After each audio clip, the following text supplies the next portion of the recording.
Wahyu pasal 16 ayat 10 dan 11. Begini bunyi firman Tuhan. Dan malaikat yang kelima menumpahkan cawannya ke atas tahta binatang itu. Dan kerajaannya menjadi gelap dan mereka menggigit lidah mereka karena kesakitan. Dan mereka menghujat Allah yang di surga karena kesakitan dan karena bisul mereka, tetapi mereka tidak bertobat dari perbuatan mereka. Bapa, kami sangat berterima kasih karena dalam perjamuan suci ini Engkau menerangkan dengan jelas bagaimana kita masuk menguak ketujuh malapetaka di dalam kitab Wahyu. Biarlah sekiranya Engkau juga memberikan penerangan dan hikmat menyertai selalu dalam kehidupannya. Dan Engkau mementeraikan hamba-Mu, bicaralah Engkau, dan Engkaulah yang berdiri di dalam firman-Mu. Dalam nama Tuhan Yesus, Putra Tunggal, yang percaya kita sama-sama berkata, amin. Beri kemuliaan Tuhan, saudara. Puji Tuhan, silakan duduk kembali. Semua sudah memakai pementeraian. Kalau belum, bisa angkat tangan, minta pementeraian pernyanyaan dari pelayan-pelayan Tuhan. Ya. Hari ini temanya adalah rahasia alam roh menguak ketujuh malapetaka. Judulnya adalah rahasia pewahyuan cawan kelima. Ya, di akhir zaman ini sudah dekat. Saudara, mari kita perhatikan baik-baik. Mengapa di dalam Wahyu 16 ayat 10 ini menerangkan dengan jelas sekali bahwa para malaikat ini atau malaikat yang kelima ini menumpahkan cawannya atas tahta binatang, ya. Binatang itu dan kerajaannya menjadi gelap.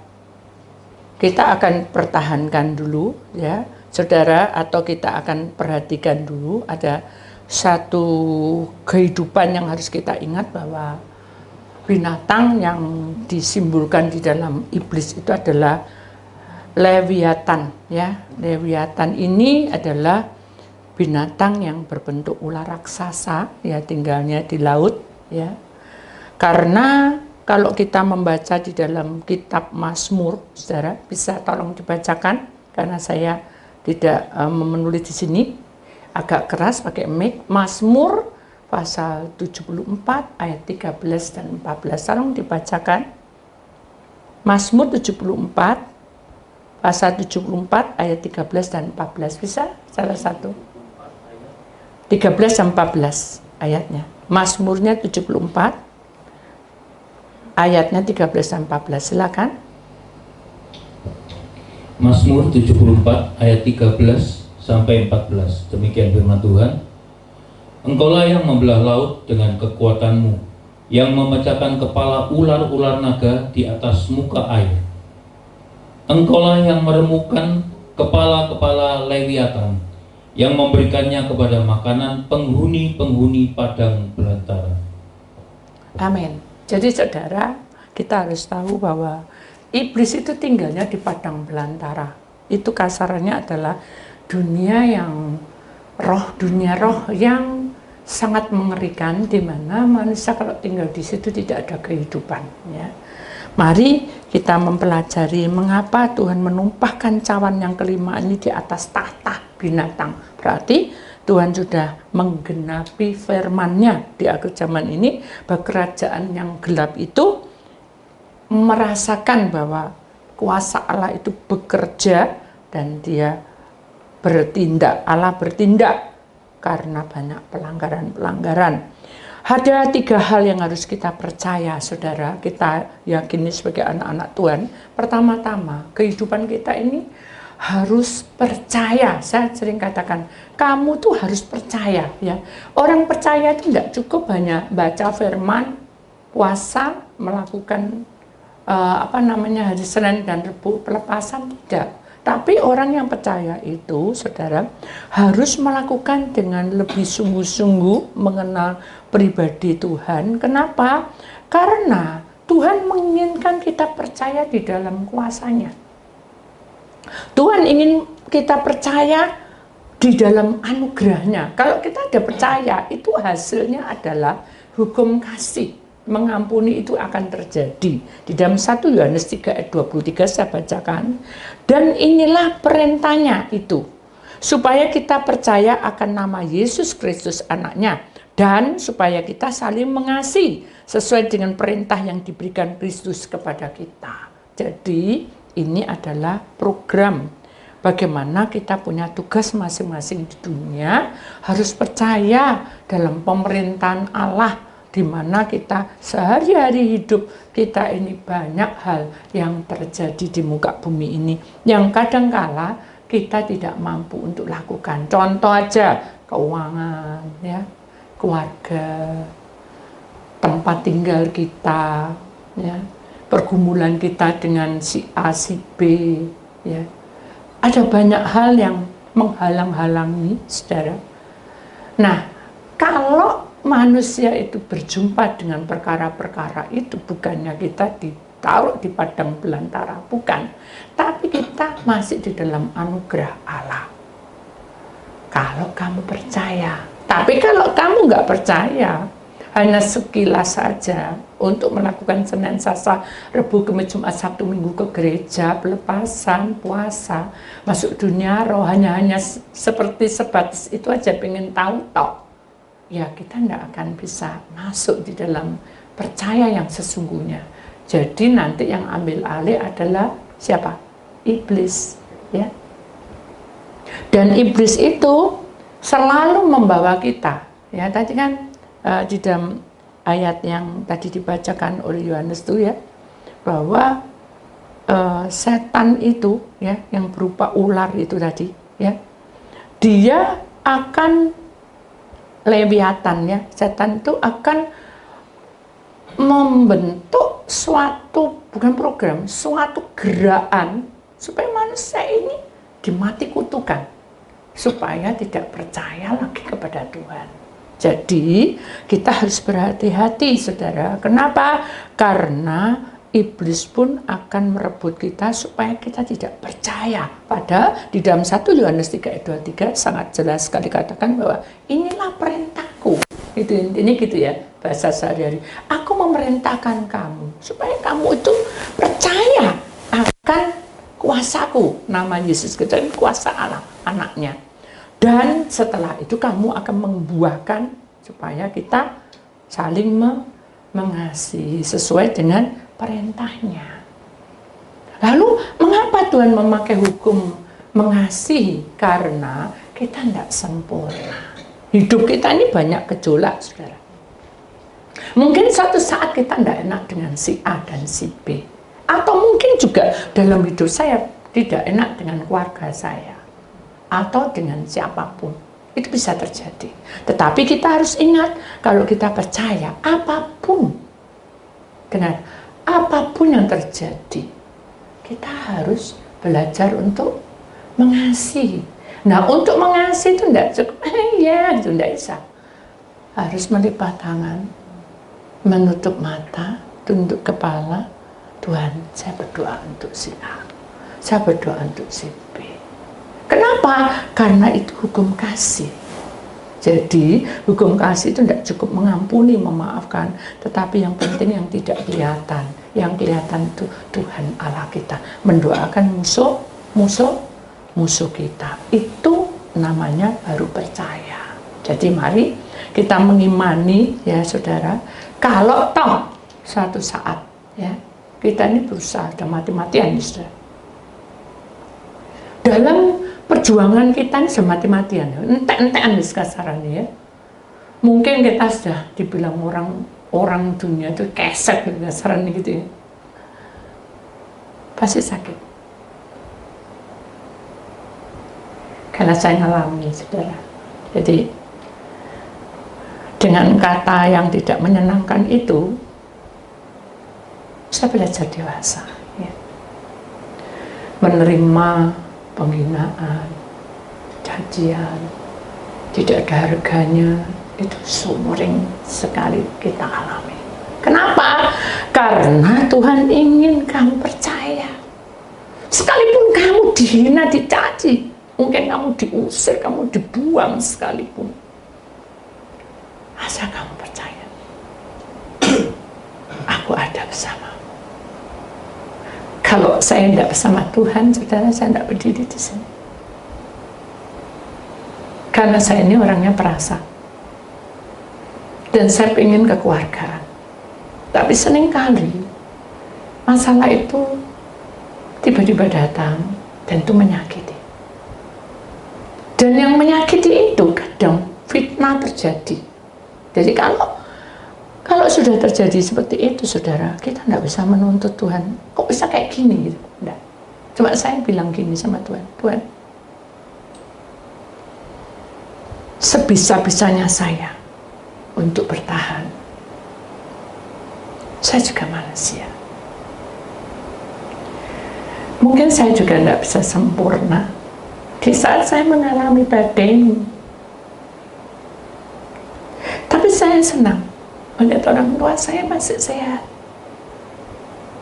Saya senang melihat saudara saya masih sehat. Dan yang terpenting adalah anak saya, mantu saya, cucu saya.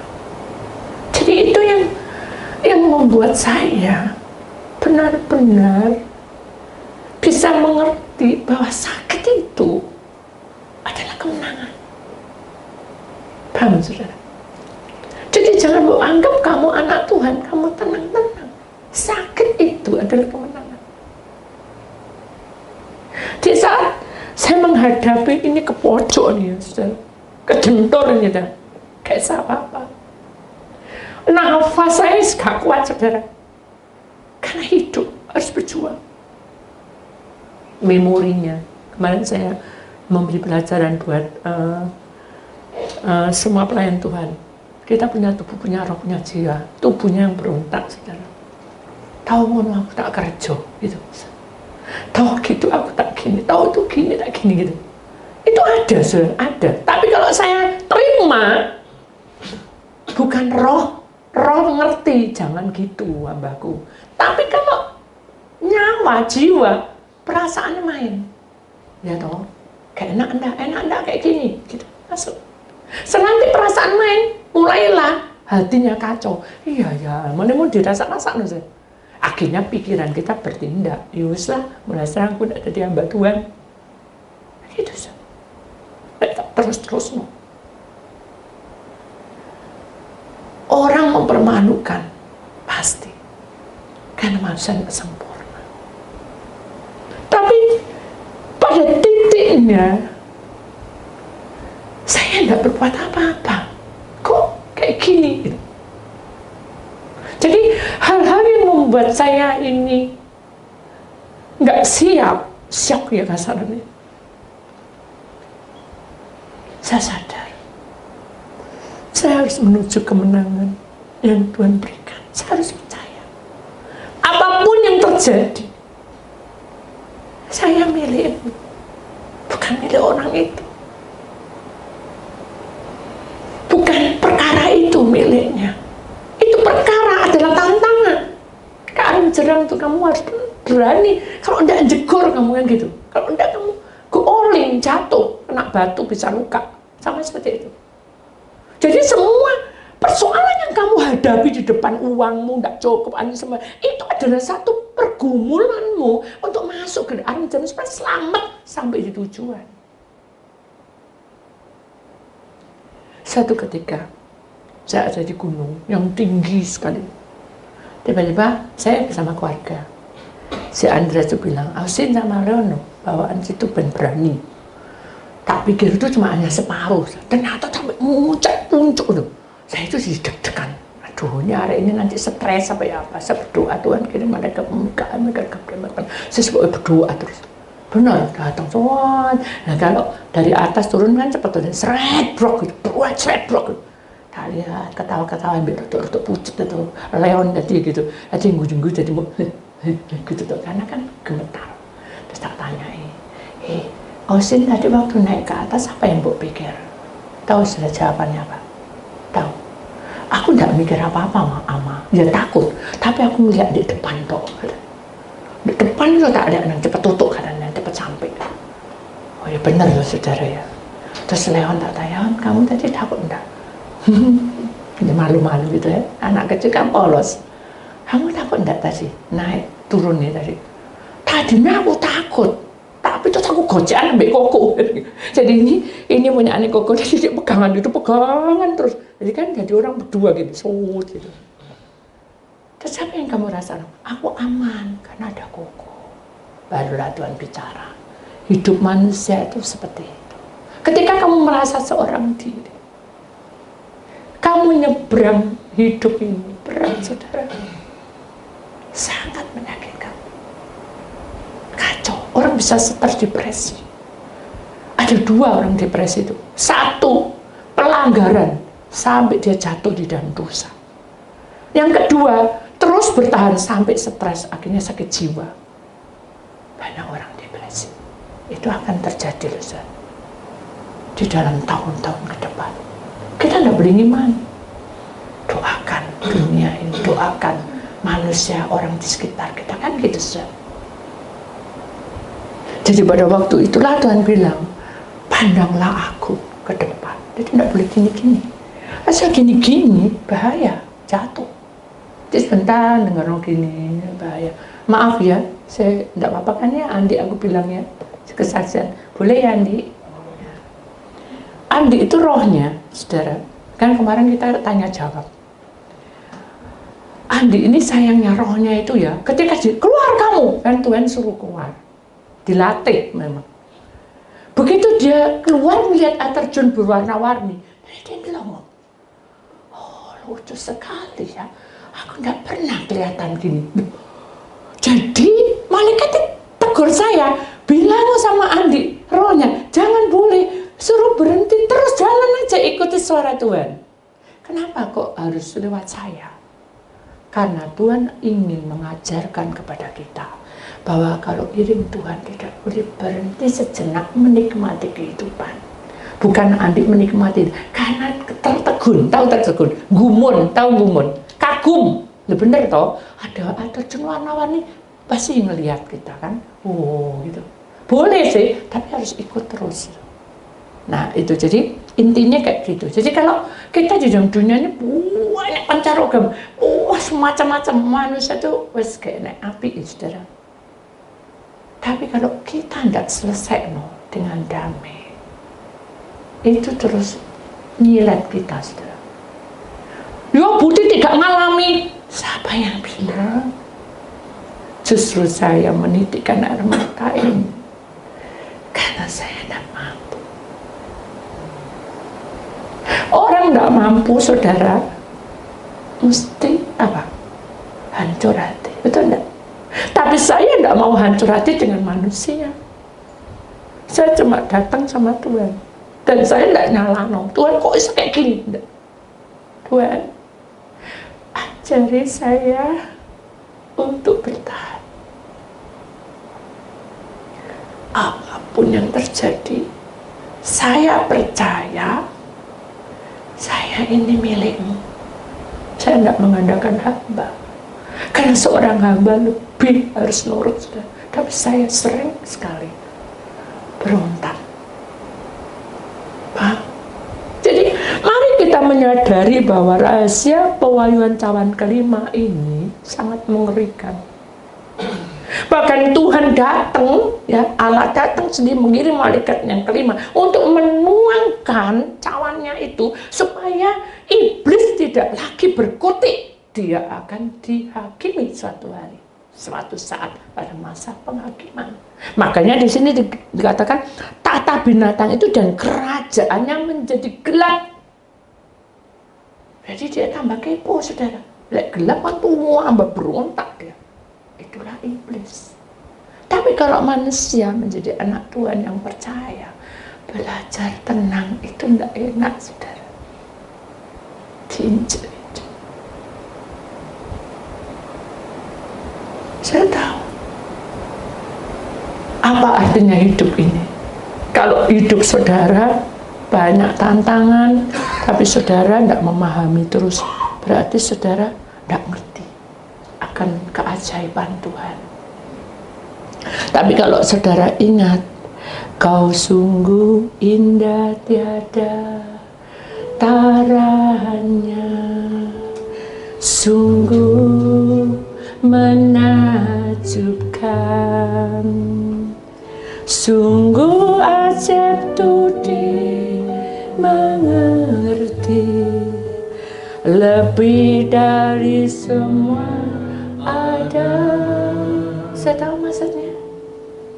Jadi persoalanmu itu adalah semua yang ada. Tantangan hidupmu, ketakutanmu, kekhawatiranmu, kecemasanmu itu adalah semua yang ada.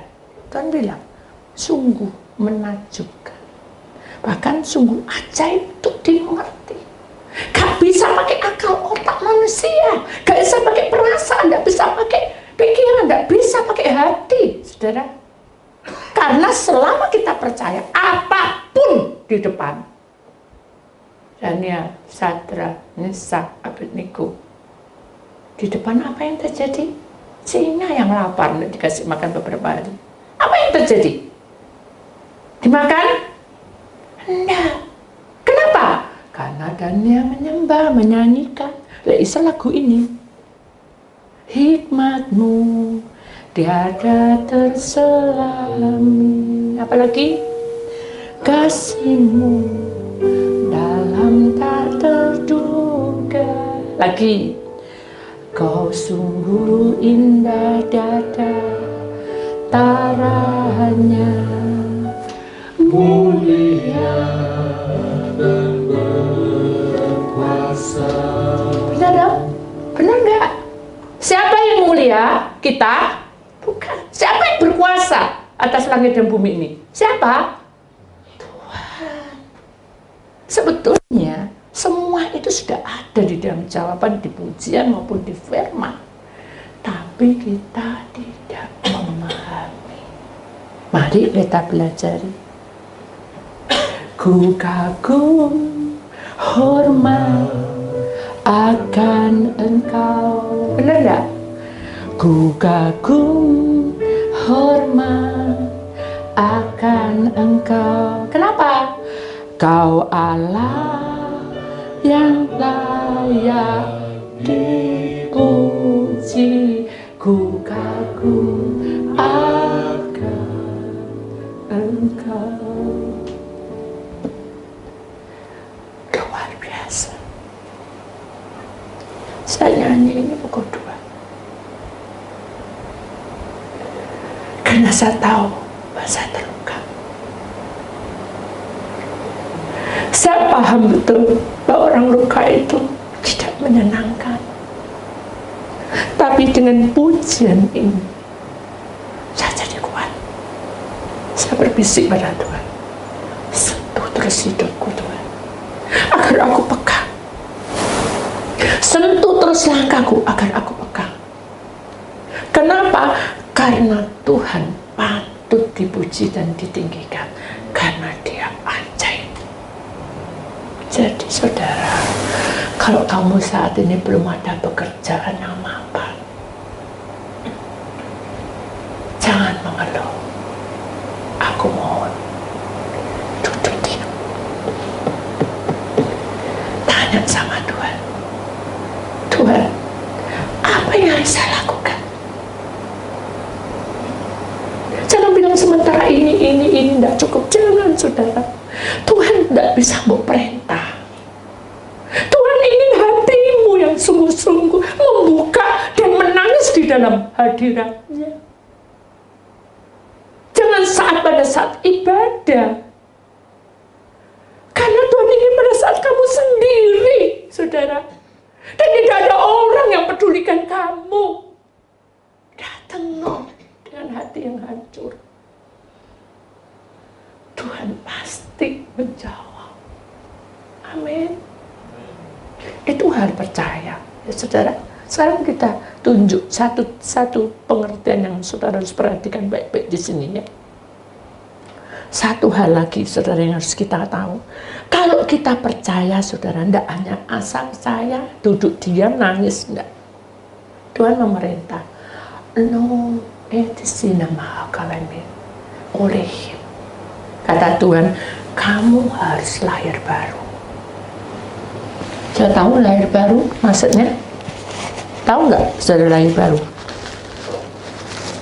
Lahir baru itu adalah hidup baru. Hidup baru itu bukan semuanya baru.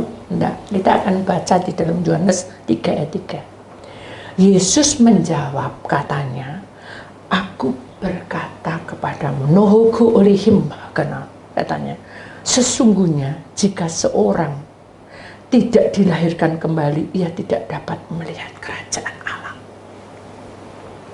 Saya nangis, saudara.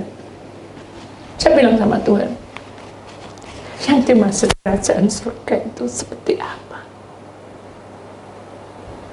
Karena seringkali saya mengalami banyak perkara yang membuat saya tidak mampu. Nah, Tuhan buka. Kamu ingat seperjuanganmu Nikodemus, ya? Apa yang terjadi? Ya, kita buka ya, setelah Yohanes 3 ayat 4.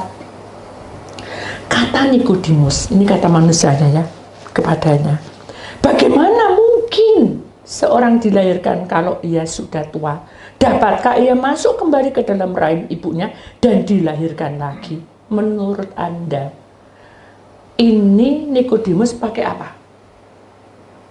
Pakai tubuh, roh, atau jiwa? Pakai tubuh. Karena dia pakai kekuatan tubuh, sehingga pikirannya jalan.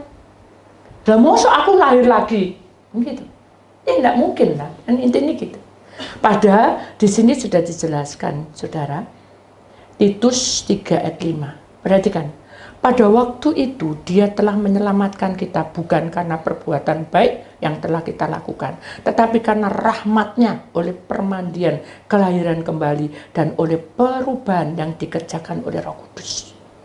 Jadi saudara, seseorang yang percaya akan kematian Tuhan, ini kan perjamuan suci kan, percaya kematian Tuhan, percaya kebangkitan Tuhan, percaya bahwa Tuhan itu berkuasa.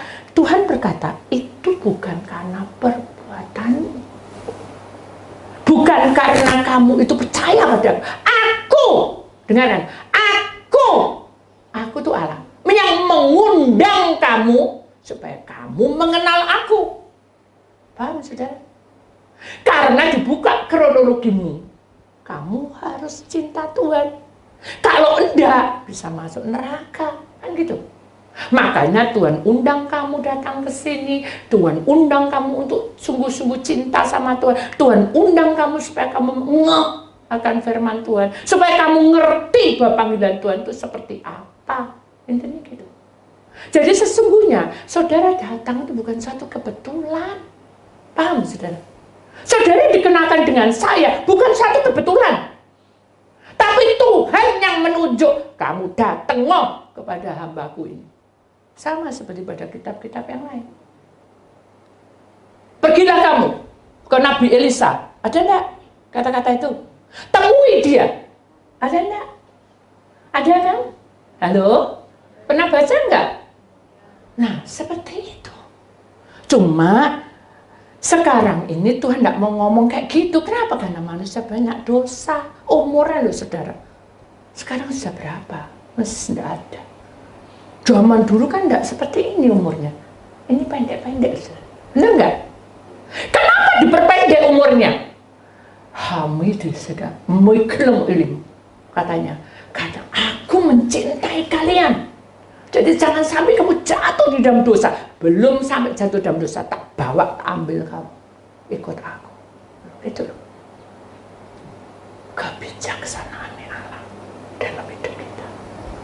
Amin. Jadi kalau anakku kok dipanggil, istriku kok dipanggil, itu saya. Kok suamiku kok dipanggil loh? Tuhan buka loh. Kalau enggak diambil, dia akan musal. Mau? Ya enggak Tuhan, ya udah. Masih ngeyel? Enggak.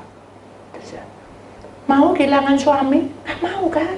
Mau kehilangan istri? Nggak mau. Mau kehilangan adik? Nggak mau. Saya kehilangan. Udah lama nggak ketemu. Di Koepang. Zaman dulu kan Koepang. Remaja baru ketemu. Kena sesuatu. Sakit baru dikembalikan. Dikembalikan oling semua. Enak-enak bawa lagi ke sana. Masuk di perdukunan lagi loh itu, saudara. Saya kecewa bukan dengan Tuhan, tapi bisa kecewa dengan manusia.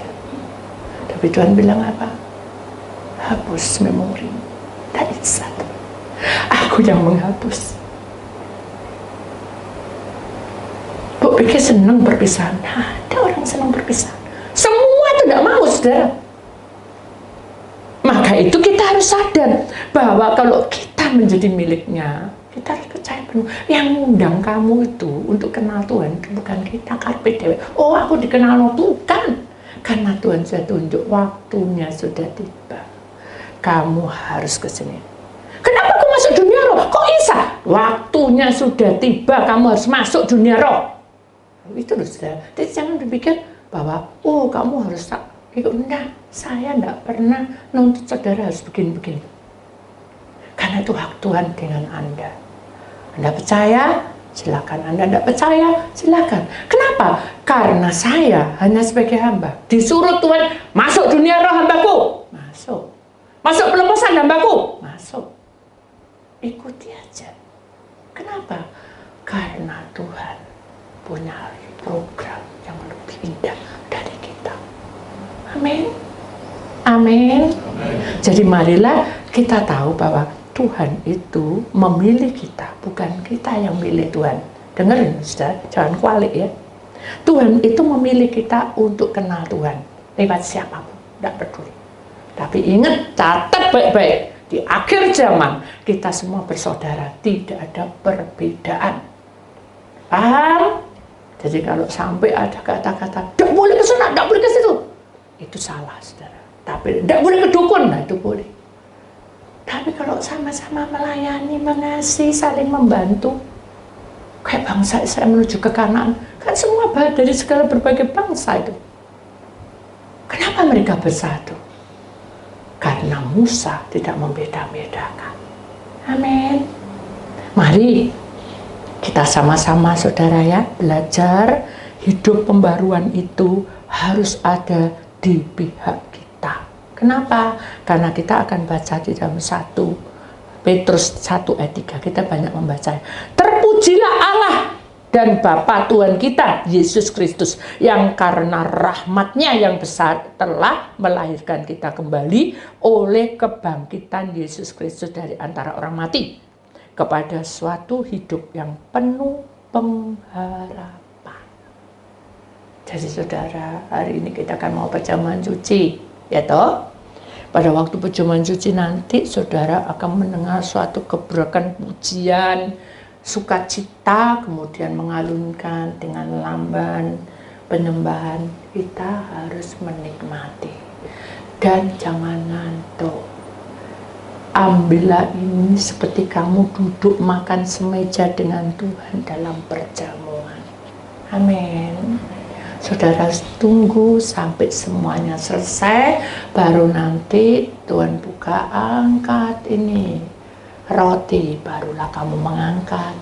Jangan lupa saudara, jangan ngantuk, tapi menyembahlah sesuai dengan pujiannya. Amin.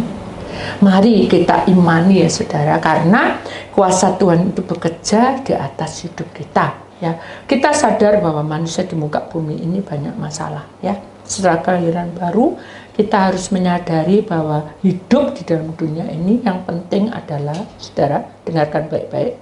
Yang penting adalah saudara harus paham benar pada dalam Efesus 2 ayat 10.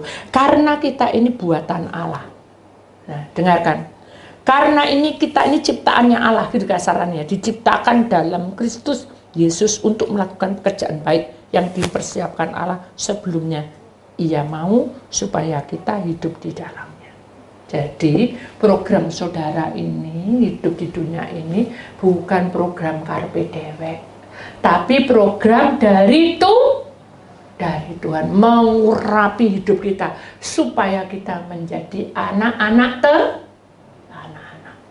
Amin. Ya, itu saudara, kita harus ngimani bahwa dalam perjalanan hidup yang singkat ini saudara, kita harus mengucapkan syukur.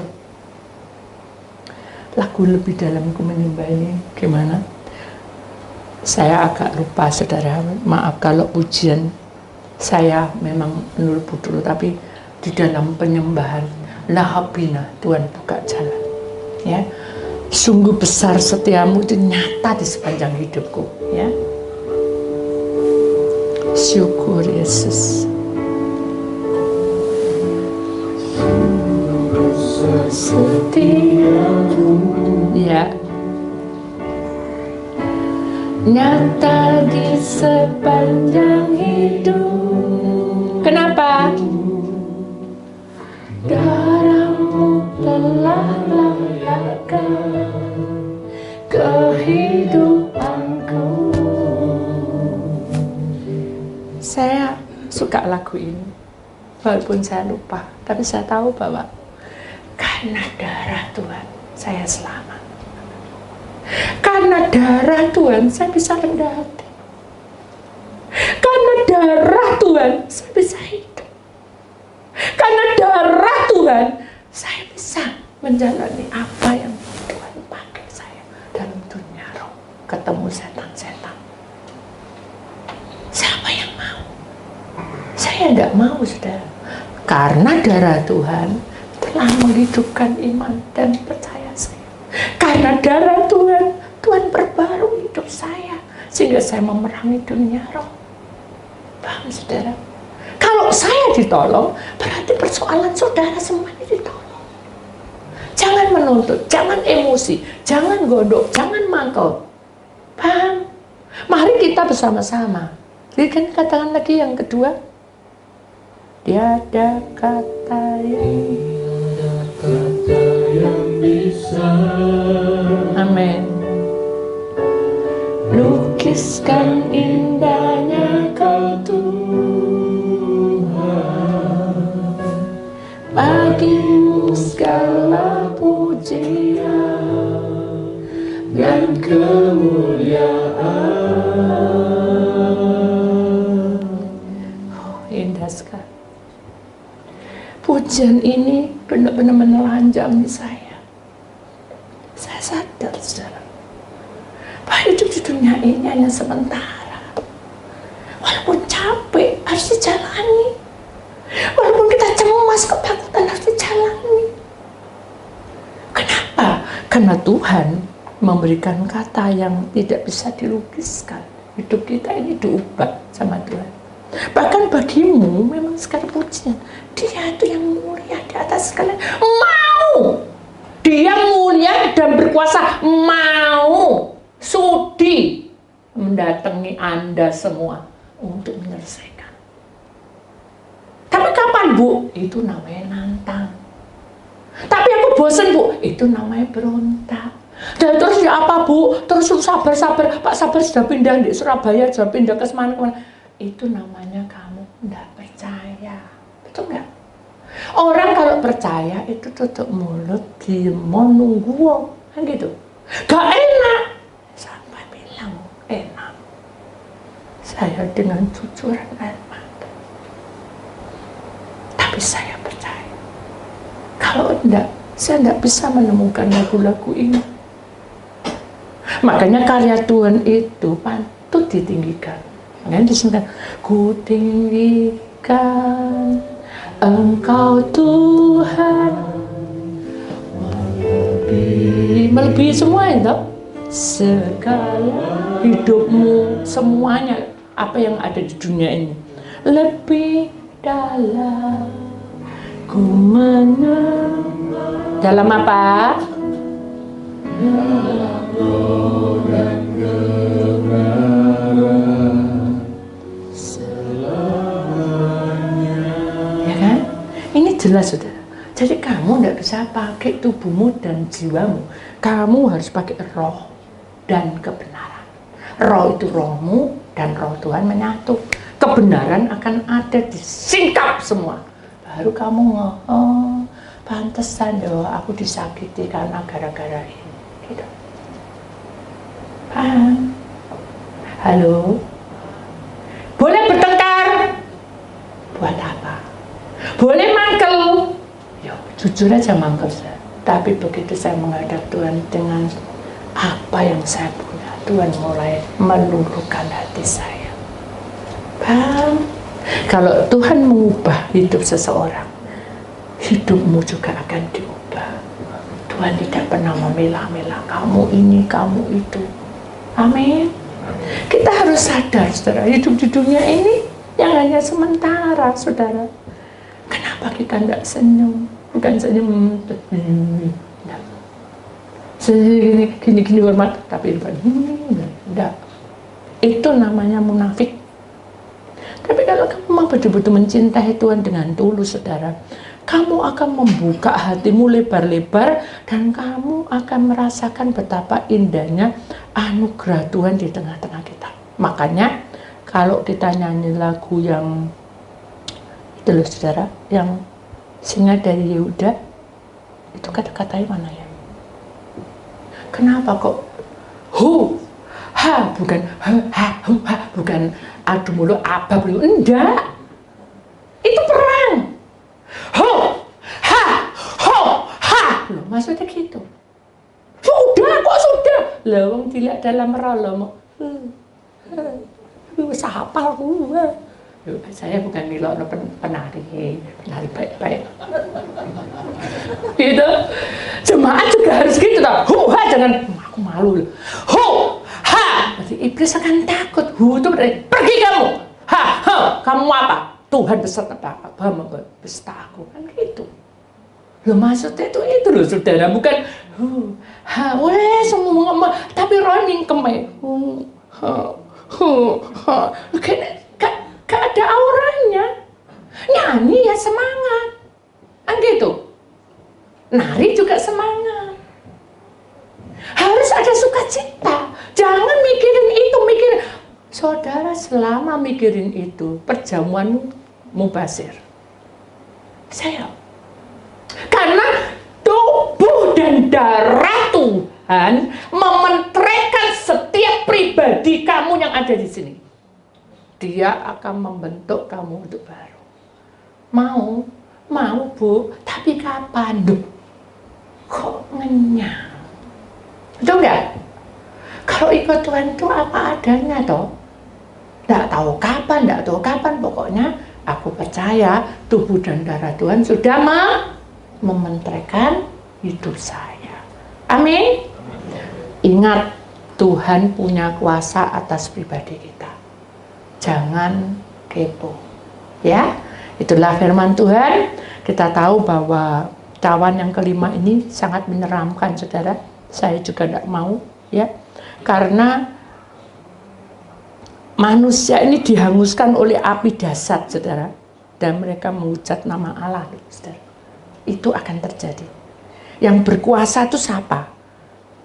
Kenapa? Karena malapetaka tuh datang terus apes-apes terus dan tidak bertobat lagi.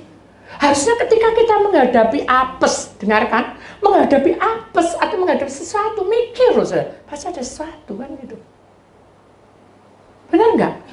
Bukan nyalano si A, nyalano si B. Marilah kita sukacita, senyum, buangan semua. Hidupnya baru nyanyi, nyembah Tuhan. Daud, halo, Daud nyanyi loh, saudara, menari-nari dia sampai ke tempat kerajaannya. Padahal itu dilihat sama prajurit iya, penduduk iya, ya toh, orang-orang pembesar iya, tapi Daud enggak malu. Kenapa? Karena dia fokus ke Austin, ke depan. Aku hanya mandang Tuhan, aku nari untuk Tuhan kok. Paham? Halo? Ya, mari kita imani ya, saudara. Itulah firman Tuhan. Biarlah di dalam cawan yang ke-6, ya, besok hari Senin kita akan masuk, saudara. Kita minta supaya dengan cawan yang ke-6 ini kita akan paham betul bahwa penggenapan sudah dekat dan kita tahu bahwa rancangan Tuhan itu lebih indah dari rencana kita, ya.